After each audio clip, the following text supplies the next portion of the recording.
36-year-old Fabiola CAMPILLAY was walking to the bus stop to go to work when she was hit in the face by a tear gas canister. She was blinded for life. The police officer accused of the attack still hasn't been tried. We're asking that you take part in our campaign on Monday to demand justice by covering both your eyes. That will help me and all the others who have been injured or lost their lives. Widespread charges of police abuse and misuse of power during and after demonstrations are among the many reasons why Chile's police force is being overhauled.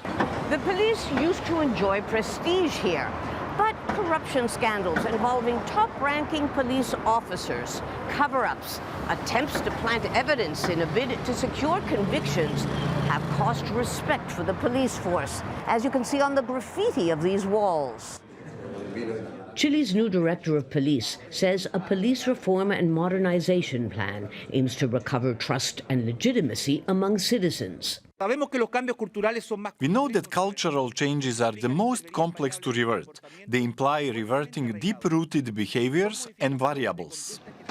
That means making the police accountable to civilian authorities rather than just to themselves.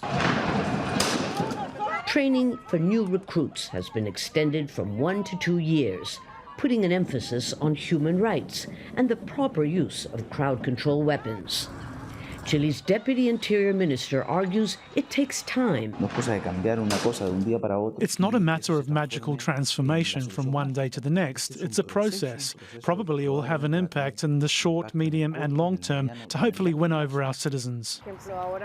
But a retired colonel who resigned in frustration while in charge of the police human rights course says the problem is political will.